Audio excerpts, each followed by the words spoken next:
আল্লাহর নবী বলে, বেলাল কাবা ঘরের ছাদের পরে তুই দাঁড়া, বাইতুল্লাহর ছাদের পরে দাঁড়ায় তুই আজান দে। সারা দুনিয়া দেখুক, চামড়া আমি দেখি না, আমি দিল দেখি। দিল ভালো একটা কালা গোলাম বেলাল, এমন কাবার চাইতে অনেক বেশি দামি, এটা দেখে নে। আল্লাহর রাসূল বেলালকে ডেকে বাইতুল্লাহর ছাদের পরে দাঁড় করায় দিলেন। বেলাল বাইতুল্লাহর ছাদে দাঁড়িয়ে আজান দেওয়া শুরু করলো। সারা দুনিয়া দেখলো, আল্লাহর কাছে চামড়ার দাম না, আল্লাহর কাছে আত্মার দাম, রূহের দাম, আত্মিক সৌন্দর্যের দাম। ডিজিটাল জগতের মেহনত হলো বাহ্যিক সুন্দর করা, ডিজিটাল শিক্ষার মেহনত হলো বাহ্যিক সুন্দর করা, আর কোরআনের শিক্ষার মেহনত হলো আত্মা সুন্দর করা, আমল সুন্দর করা। ডিজিটাল শিক্ষায় শিক্ষিত হয়ে বাহ্যিকভাবে ফিটফাট হয়, কিন্তু ভিতরে সদরঘাট হয়।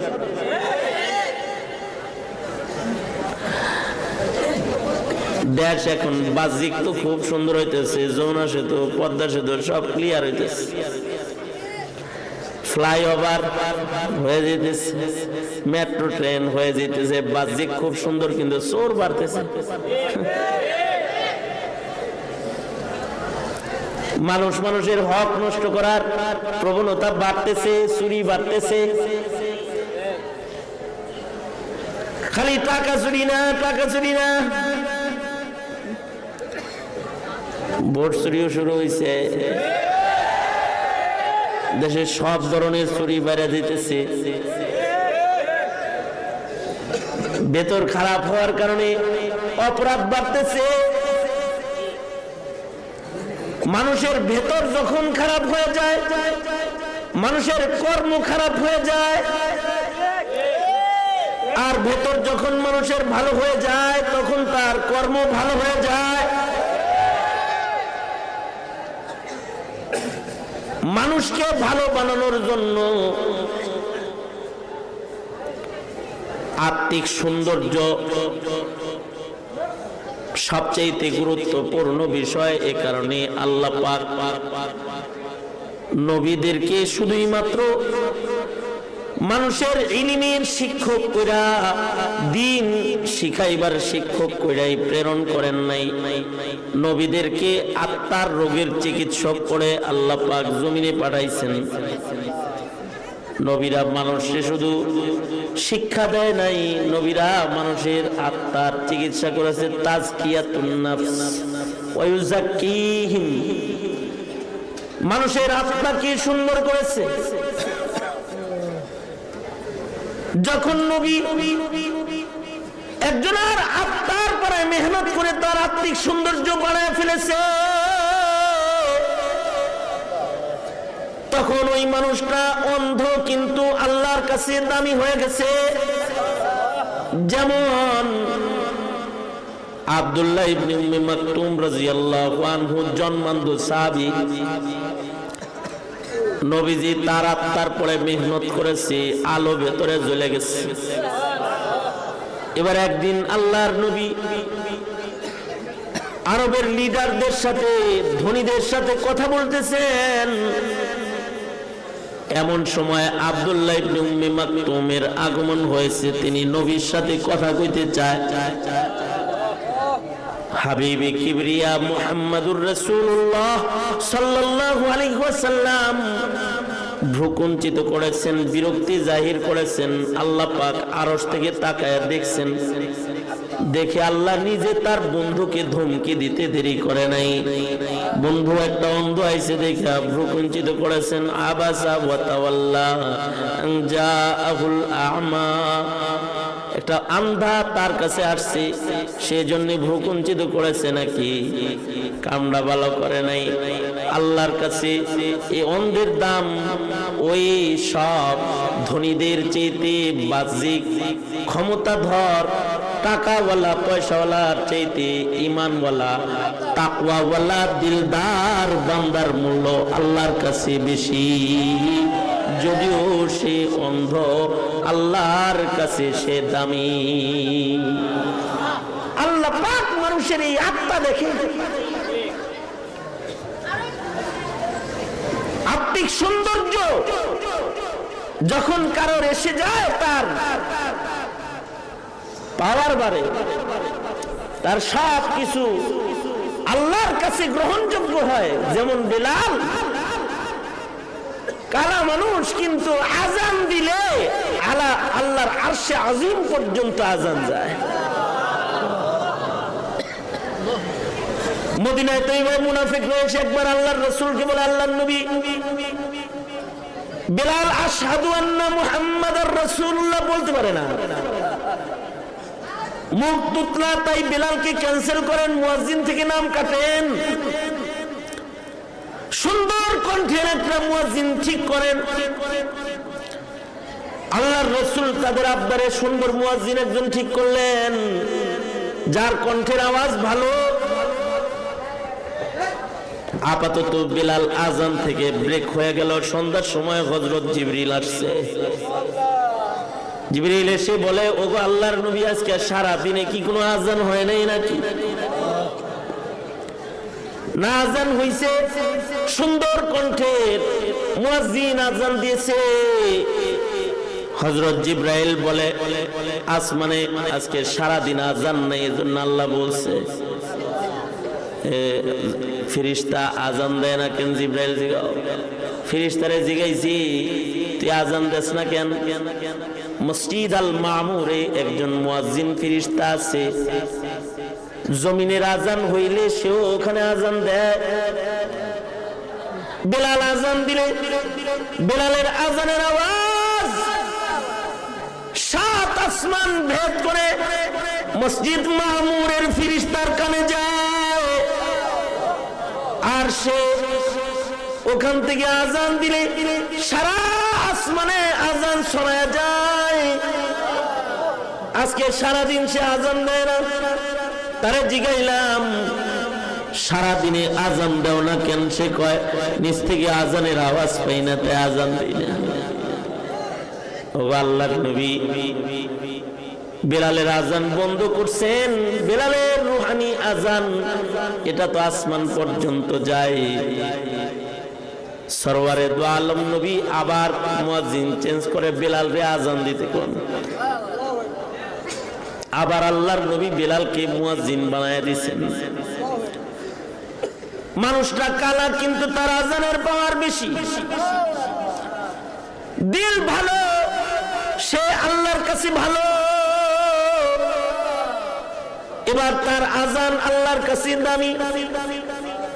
দিল ভালো হয় ঈমান দিয়া, দিল ভালো হয় তাকওয়া দিয়া, দিল ভালো হয় আমলের মোহাব্বত দিয়া, দিল ভালো হয় ইখলাস দিয়া, দিল ভালো হয় রসুলের মোহাব্বত দিয়া। এখন তো মুসলমান আছে, কিন্তু দিলের ভেতরে আল্লাহর মোহাব্বত ওয়ালা মুসলমান নাই।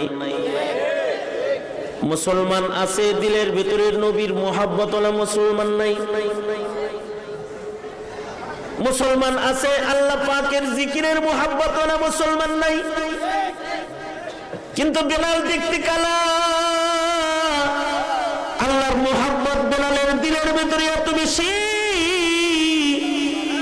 উমাইয়া এই বেলালের জিকির বন্ধ করার জন্য বেলালের জিহ্বা টান দিয়ে ধইরা জিহ্বার ভেতরে পেরাক ঢুকায় দিছে, যেন বেলাল জিকির করতে না পারে। পেরেক ঢুকায়ও বেলালের জিকির বন্ধ করা সম্ভব হয় নাই। জিহ্বায় রক্ত নিয়ে বেলাল আল্লাহর নামের জিকির শুরু করে দিছে। বেলালের মা দেখে বলে, বেলাল তোর জিহ্বায় পেরাক দিল, তারপরে আহাদ নাম জপ তুই ছাড়া না। বেলাল বলে, মাগো আহাদ নামের আসল স্বাদ তখন পাইছি যখন জিহ্বায় পেরাক লয়া আহাদ আহাদ জপছি। जफा जो इश्क में होती है वो जफा ही नहीं, सितम ना हो तो मोहब्बत में कुछ मजा ही नहीं। আল্লাহ পাকের মুহাব্বতে কষ্টের ভেতরে একটা স্বাদ আছে মা। আল্লাহর প্রেমের জিকিরের আসল স্বাদ তখন পাইছি যখন জিহ্বার ভেতরে পেরেক ঢুকাইছে। মানুষটা কালা কিন্তু দিলের ভেতরে আল্লাহর মুহাব্বত ভরা।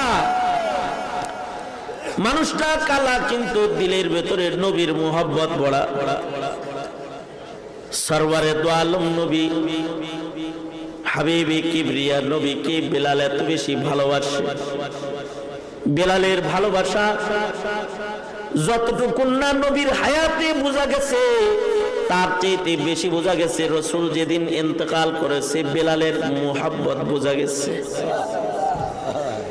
রাসূলের ইন্তেকাল হয়ে গেলে হাবশী বেলাল নবীজির রওজার পাড়ে দাঁড়িয়ে বলে, ওগো সরওয়ারে দো আলম নবী।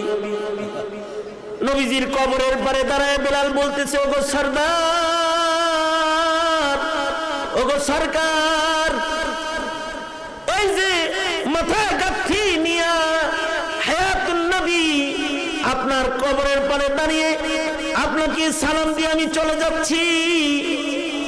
আমি বাড়ির থেকে গাঁথি মাথায় লয়ে আসছি, আমি আর এই মদিনায় থাকবো না। ওই মদিনায় হাঁটবো না যে মদিনায় রাসূল হাঁটে না। ওই মদিনায় আমি আর আজান দিব না। এই মসজিদের নববীতে রাসূলকে আমি আর আজান দিব না, কারণ আমার আজানের পরে আপনি আর নামাজ পড়াইবেন না। তাই আমি চললাম। আমিরুল মুমিনিনের কাছে যায় বলে, আবু বকর আমিরুল মুমিনিন, রাসূলের রওজা থেকে বিদায় নিয়ে আসছি, আপনি আমারে রুখসত দিয়ে দেন, আমি আর এই মদিনায় থাকবো না। আবু বকর বলে, তুমি মদিনায় না থাকলে আজান দিবে কে? বিলাল বলে, আমি আর আজান দিব না। কেন আজান দিব না? আমি আজান দিলে হাবিবে কিবরিয়া নবী নামাজের ইমামতি করত। ওই আজান দিয়ে কি লাভ যে আজানের পরে রাসূল আর হুজরায় আয়েশা থেকে বের হয়ে নামাজের মুসল্লায় দাঁড়াবে না। হাবশী বেলাল হিজরত করে চলে গেছেন, মদিনায় আর থাকতে পারেন নাই। দীর্ঘদিন পরে আল্লাহর রাসূল নিজেই স্বপ্ন যোগে ডাকতেছে, বেলাল, আমার ওফাতের পরে কত জনায় আমার রওজায় দাঁড়ায় সালাম দিল, তুই আমার রওজায় দাঁড়ায় সালাম দিলি না। আয় বেলাল, আয় আমার রওজার পরে একটু দাঁড়া। স্বপ্ন যোগে আল্লাহর নবী ডাকলে আবার বেলাল মদিনায় সফর করে মদিনায় ঢুকলেন। রাসূল যখন ডাক দিয়েছে মদিনায়, তো বেলাল দৌড়ে মদিনায় এসেছে। বেলাল যখন মদিনায় ঢুকতেছে, ছোট ছোট বাচ্চারা তাদের মায়ের কাছে বাবার কাছে যা বলতেছে, মা, ও মা, ও বাবা, দেখলাম বেলাল আসছে, মনে হয় রাসূল আসবে। ছোট ছোট বাচ্চারা বলে, দেখলাম বেলাল আসছে, মনে হয় রাসূল আসবে। রাসূল যদি না আসতো তাহলে বেলাল আসতো না। মদিনার যে পথ দিয়ে বেলালকে দেখা যেত, ওই পথে রাসূল দেখা যেত, কারণ বেলাল রাসূলের রাস্তা সাফ করত। যে পথ দিয়ে নবীজি হেঁটে যাবে, ওই পথের কাঁটা, ওই পথের পাথর, ওই পথের ময়লা আবর্জনা হযরত বেলাল ঝাড়ু দিত। সবাই জানতো বেলাল হেঁটে যাইতেছে, তাহলে রাসূল এই পথে আসবে। আজকে বেলাল যখন মদিনায় ঢুকেছে, মাসুম মাসুম বাচ্চারা কান্দে আর কয়, মা, দেখলাম বেলাল এসেছে, মনে হয় এই পথে রাসূল আসবে। ছোট ছোট বাচ্চারাও নবীজিকে মুহাব্বত করত, তাদের দিলের ভেতরে ছিল ঈমান। তোমার দিলের ভেতরে নেতার মুহাব্বত আছে, মার্কার মুহাব্বত আছে, কিন্তু নবীর মুহাব্বত নাই। চেহারা তো সুন্দর, ভেতরটা কালো কুৎসি, কারণ ভেতরে নবীর মুহাব্বত নাই। বেলালের চামড়াটা কালো, কিন্তু বেলালের দিলের ভেতরে হাবিবে কিবরিয়া নবীর মোহাব্বতের আগুন জ্বলতেছে। বেলালের ভেতরটা নূরানি। এ বেলাল আল্লাহর কাছে দামি, কারণ বেলালের দিলের ভেতরে আল্লাহর মোহাব্বত আছে, বেলালের দিলের ভেতরে নবীর মোহাব্বত আছে। হযরত বেলাল আল্লাহর রাসূলের রওজার পাড়ে দাঁড়ায় গেছেন। রাসূল আরবীর রওজায় দাঁড়িয়ে বেলাল সালাম দিয়েছেন। চতুর্দিক থেকে মানুষজন আসছে বেলালকে দেখার জন্য। নামাজের ওয়াক্ত হয়ে গেছে। বেলালের উপস্থিতিতে অন্য মুয়াজ্জিন আযান দিতে চায় না। মুয়াজ্জিন এসে বলে, এতকাল পরে মদিনায় আসলেন, আজ একটু আযান দেন। আপনি আযান দিলে আমরা নবীর যুগ স্মরণ করব। সাহাবীরা বলে, বেলাল আপনি আজকে একটু আযান দেন, তাহলে আমরা নবীরে স্মরণ করব। হযরত বেলাল বলে, না, আমি আযান দিলে তো হুজরায়ে আয়েশা থেকে রাসূল ইমাম হবে না, আমি দিতে পারবো না। হাউমাউ করে বেলাল কান্নাকাটি করতেছে। একজন এসে বলে, খামোখা তোমরা বেলালকে অনুরোধ না করে নবীর কলিজার টুকরা হাসান আর হুসাইন, নবীর দুই নাতিরে ধরে নিয়ে এসে বেলাল কি বলাও, তাহলে হয়তো বেলাল দাঁড়াতে পারে। সরওয়ারে দু আলম নবীর দুই নাতি হযরত হাসান আর হযরত হুসাইনকে সবাই যায় বলে, হাসান হুসাইন তোমরা দুইজনে মিলে একটু বেলালকে আযান দিতে কও। বেলাল আযান দিলে আমরা তোমার নানার স্মৃতিচারণ করব, আমরা তোমার নানার কথা স্মরণ করব, একটু আযান দিতে কও। হযরত হাসান আর হযরত হুসাইন দুই ভাই বেলালের দুই পাশে বইসা দুই হাত ধরে ফেলেছে, আর দুইজনে মিলে বলতেছে, বেলাল একটু কি আযান দিবেন, আমরা নানাজির কথা স্মরণ করব, আপনি একটু আযান দেন। হাবশী বেলালকে দুই ভাই মিলে ধরছে। বেলাল হাসান আর হুসাইনের চেহারার দিকে তাকাইছে। হাসান হুসাইনের চেহারার ভেতরে নবীজির চেহারার ছাপ ছিল। হযরত হুসাইন দেখতে রাসূলের চেহারার সাথে হযরত হুসাইনের চেহারার বড় মিল। নবীজির ভুরু দুইটা যেমন মিলানো ছিল, হযরত হুসাইনের ভুরু দুইটা মিলানো ছিল। নবীজি হেসে দিলে যেমন একটা চিত্র নবীজির মুখে ফুটে উঠত, হযরত হুসাইন হাসলে ওইরকম একটা চিত্র ফুটে উঠত। চেহারার রং সরওয়ারে দু আলম নবীর মতন। হযরত হুসাইন যখন বেলালের সামনে দাঁড়িয়ে বলেছে, আপনি একটু আযান দেন, নানাকে স্মরণ করব। বেলাল দুই সাইয়্যিদা শাবাবি আহলিল জান্নাহ, জান্নাতি যুবকদের সর্দার, দুই সর্দারে ধরেছে। বেলাল দাঁড়ায় গেছে, আযান দিতেছে। যতদূর পর্যন্ত বেলালের আযানের আওয়াজ গেছে, মানুষ পাগলের মতো দৌড়ে মসজিদের দিকে রওনা করছে, আর বলতেছে, ওই যে বেলালের আওয়াজ পাওয়া যায়, বেলাল আসছে, হয়তো বা রাসূল আসবে। সবাই দৌড়ে মসজিদে নববীতে চলে এসেছে। বেলালের হৃদয়ের নবীর মোহাব্বত এক আলাদা মোহাব্বত। চামড়াটা যদিও কালা, কিন্তু হৃদয়ে নবীর প্রেমের আগুন আছে, হৃদয়ে আল্লাহর প্রেম আছে, আল্লাহ পাকের মোহাব্বত, নবীজির মোহাব্বত, ভালোবাসা আছে। এমন বেলালের মূল্য আল্লাহ পাকের কাছে চামড়া কালা হইলেও কাবা ঘরের চাইতে অনেক বেশি দামি। আমরা যারা আছি, আমাদের গায়ের কারোর রং আল্লাহ পাক তাকায় দেখে না, আমাদের গায়ের পোশাক তাকায় আল্লাহ পাক দেখেন না। ইন্নাল্লাহা লা ইয়ানজুরু ইলা সুওয়ারিকুম ওয়ালাকিন ইয়ানজুরু ইলা কুলুবিকুম ওয়া আমালিকুম। আল্লাহ পাক আমাদের কলব নজর করে তাকায় দেখেন যে কার কলবের ভেতরে সুন্দর সুন্দর গুণ জায়গা পাইছে, কার কলবের ভেতরে সৌন্দর্য অর্জন হয়েছে, তার কলবটা সাফ, সে আল্লাহর কাছে দামি। আর যার কলব নাপাক সে শয়তানের কাছে দামি।